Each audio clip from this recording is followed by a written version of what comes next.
Glad to have you back. Now, there is a growing culture in some tertiary institutions in Nigeria. In fact, this culture has been there for a long time, and that is trading sex for marks. Yes, indeed, and many of these acts do not get reported at all, despite the fact that most tertiary institutions have laws that discourage sexual harassment. Now, but this was recently brought to the fore by a leaked audio recording of alleged sexual harassment between a professor and a student, a postgraduate student actually, in one of Nigeria's universities. This brings to question the moral decadence in schools and the implications for academic excellence. Now, how can this be curtailed? That's the question we'll be posing to our guest in the studio already, the coordinator of Education Rights Campaign, Hassan Taiwo. Good morning to you, and thank you for joining us. Yeah, good morning, and thanks for having me.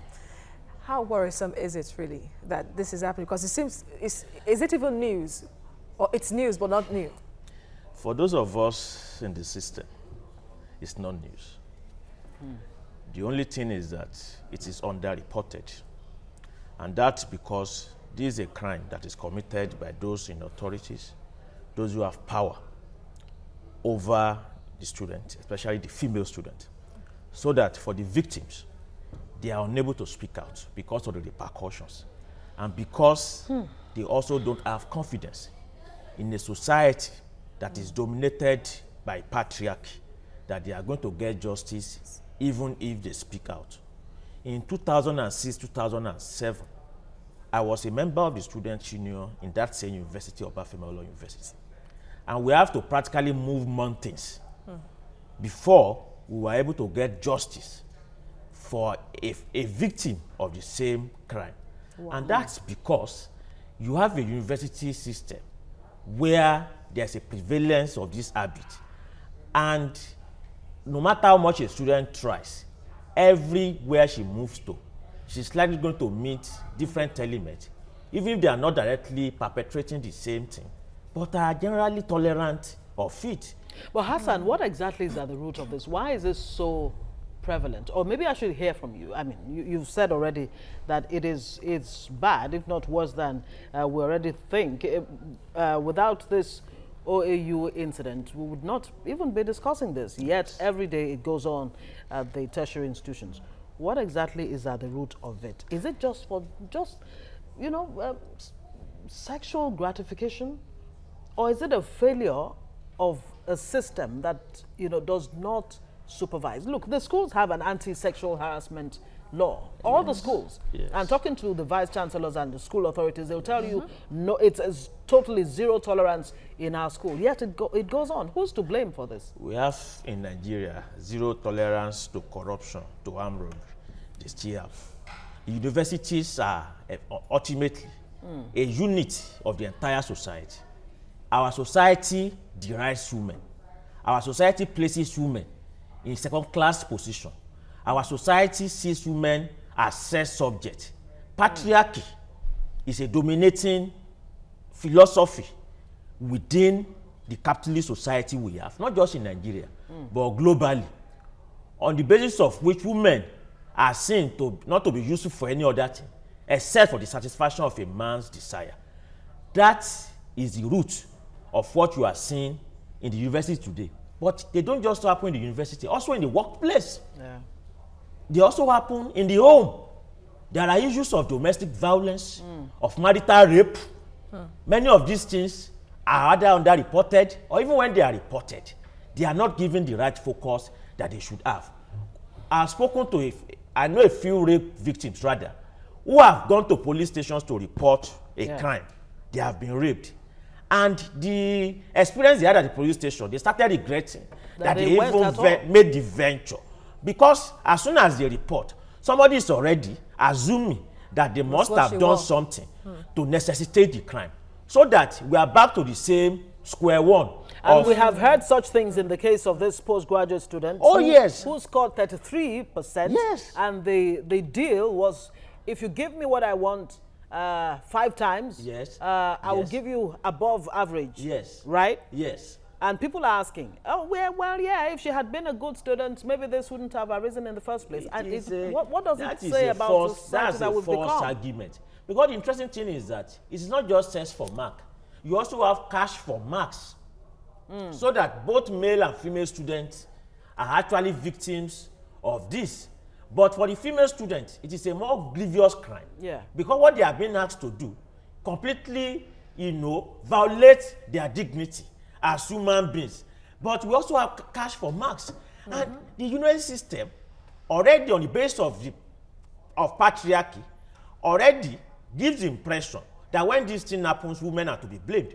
All the federal universities we have in Nigeria, beyond them saying that they have zero tolerance to sexual harassment, look at some of their codes of conduct, including their dress code. University of Lagos is there. They have certain rules and whatever that says female students must not be found at certain places in the night at certain hours and all of that. All of which gives the impression that the criminals, the perpetrators are not the criminals, but it is when you wear something or when you behave in a certain way. We need a society and a university system that criminalizes sexual harassment, that says that regardless of the attraction or whatever, once you have something to do with a woman, whether female student or not, against her consent, it is a crime which is punishable by our students. But unfortunately, it goes both ways, really. There is situations where it is even the female students that offer themselves to lecturers. Yes.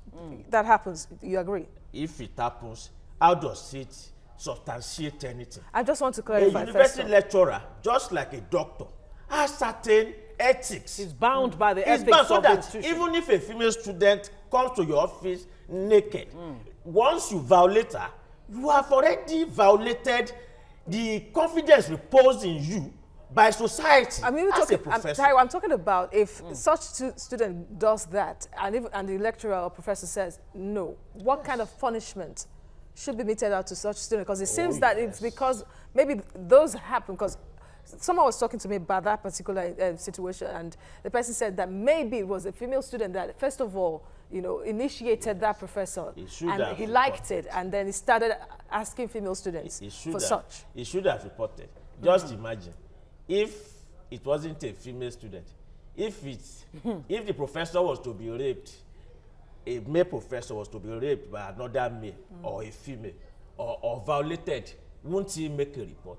It's only because he himself feels that this is what he needs. And don't forget that the case I recalled in 2007, professors today, and I'm not talking of all university lecturers, you must make this clear. I know a lot of lecturers, majority of them, who are hardworking, who are professional, who are staying back in this country despite the very terrible work conditions, only because they love to give back their knowledge to our society. We must applaud them. But we must also not forget that there are a few bad eggs whom we must expose. And the unions, ASU and Co., must be at the forefront of this effort. And it seems that they don't do that most of the time, because when a student goes, because of this audio now, this is at the forefront. Most of the time when students approach institutions and they report, we hear that they don't do enough, and sometimes they even victimize such students, lecturers and professors of other courses. That's why they are in solidarity with their colleague. When they are victims of this, including their male counterpart, are afraid of speaking out.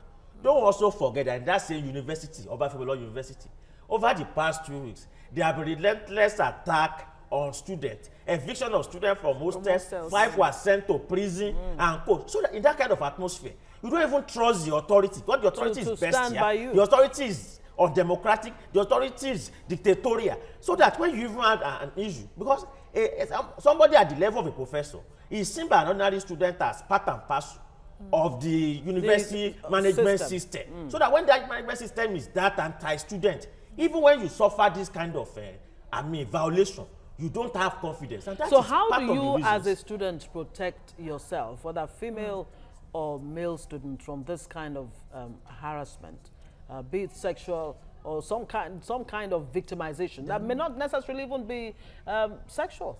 There must be a restoration of active student unionism first and foremost. In the case of 2007 that I'm still trying to bring to our notice, it involved another, although a doctor, another Akindele, but ST Akindele. I said this today, there's nobody who was in OAU between 1995 and 2007 who will not know that individual as a Randy lecturer. He was eventually dismissed But it was on the basis of the relentless campaign of the student union, which I played a role in ensuring that despite all of the support he had within the management system, we ensured that that case was not swept under the carpet. But today, there's no union on the campus.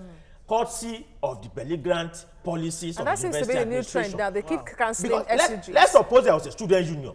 That victim would have some people to approach, because the reality is that there's also an identity issue. If I'm a student and I feel violated by a lecturer, the people I want to first gravitate towards to seek succor are my colleagues. And when there's no union, you have nowhere to gravitate towards.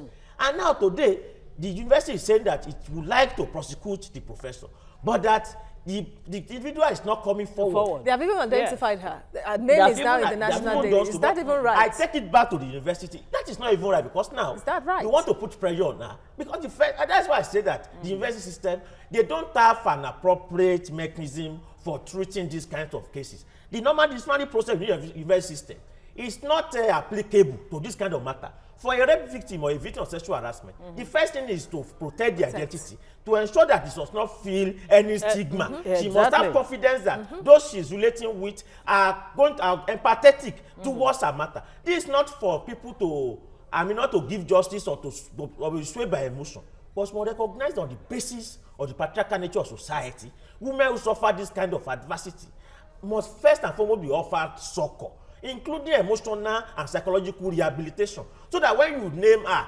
publicly, you have already increased pressure. So what is the likely outcome? I mean, what will happen to this students in this particular case? Now that we know her name, and it is very possible we know her face. Oh yes. Very soon, a picture will surface. Can she successfully go through her academic session and come out unscathed by this? I would like to say this, that for us in the Education Rights Campaign, we ask that individual not to be afraid anymore. We have done a similar case successfully on that campus in 2007. So that for her, we are going to ensure, and I'm talking not just for ERC, but for other organizations that may be interested in this matter, we are going to offer all of the support she needs to ensure that she gets justice. This case is not swept under the carpet, and that this case also becomes, a symbolic case for all of the perpetrators of this kind of crime, to be on the run. Because it's not just about her. But will this really serve as a deterrent? It is. Or now that lecturers know, there's a possibility that a female student can come into my office with a phone and record the conversation, or, make a call from somewhere, is it possible that they could devise defense mechanism? Yes, some other mechanism, because they seem to be desperate too. Like I've said, there must be restoration of student union.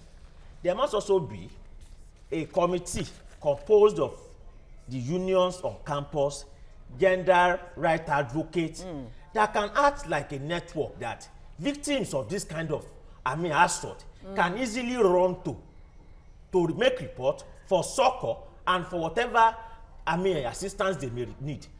Because what the university says is tasked now is not adequate, it's not appropriate. The university management itself is dominated by men, it is dominated by patriarchal philosophy, so that there's no way any victim of this kind of thing can never and it seems be comfortable. The social media is now taking up that role quite effectively, because that is what blew this out of out into the open. And it seems that there is no hiding place anymore. If you commit an atrocity and you are recorded in any form, you could be brought to justice. The authorities are being brought to their knees in Nigeria at the moment. We have different cases, many cases that the social media has helped. So would you say that the social media now is more useful than it's a powerful tool? But if you remember, in January, there was equally a scandal that broke out concerning the same university.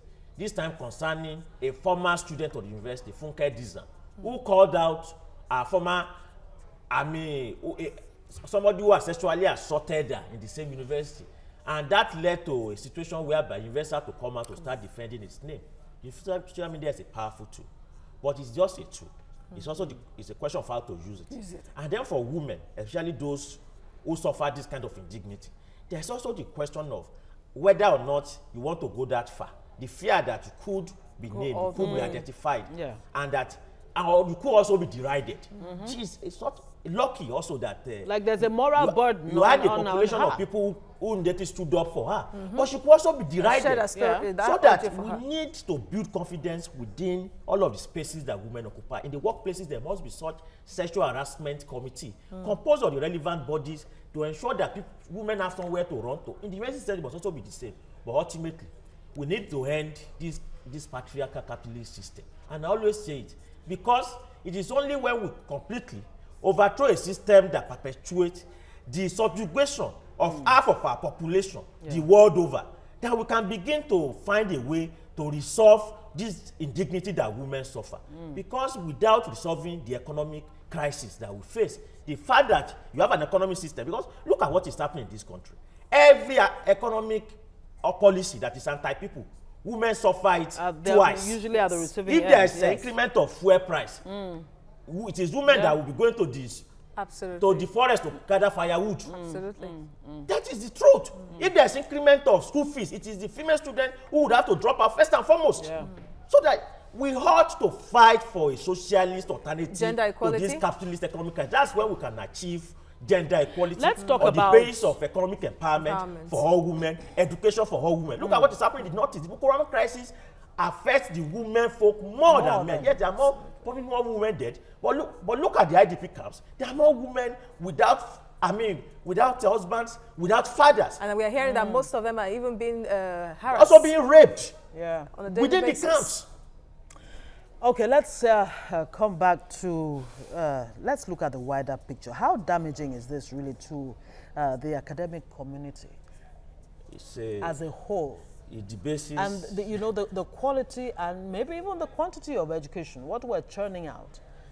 It debases the entire university system. It shows that the enviable academic culture of excellence that used to be the hallmark of Nigerian universities in the olden days has completely, gone. And that is not surprising.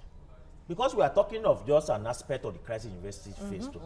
We are talking of sexual harassment, professors seeking for sexual gratification or monetary gratification to do what is principally their job. If a student has failed, let him or her fail now to repeat. Once you know that you have not done anything wrong, to fail the individual. But it also shows what is happening in society. Today, the university system, education system has collapsed. So that even the idea of scholarship has completely evaporated. Look at the mass failure. Nigerian university is among the first 1,000. Look at the mass failure at the level of WAEC. And because we always made the point that you can't resolve examination malpractice, for instance, where you continue to have a situation whereby there are inadequate universities for tens of millions of young people who wants to go to school. As of today, 10.5 million children are said to be out of school. The university system is only able to take in 26% of the numbers of applicants. And Nigerian population is growing. Now we are 198 million people. That we have roughly 80 million young people below the age of 15. In 2050, Nigeria will be 300 million people. There's no provision to expand education access and all of that. And this is why examination malpractice will continue. Because you now have a market. Few slots. You have few slots. So you have a market for all kinds of sleazy elements, to come into the system. It is something that is happening in the university system. Even to graduate is an issue. Someone was telling me that his supervisor was demanding, to go through his project, to supervise. That was demanding a lot of money and different materials for him to give to him for facilitation, for him to even come to his office to go through his project. Exactly. So that even within the university system, that sense of scholarship is no more there. It's gone. So that the student is not, encouraged to burn the midnight oil.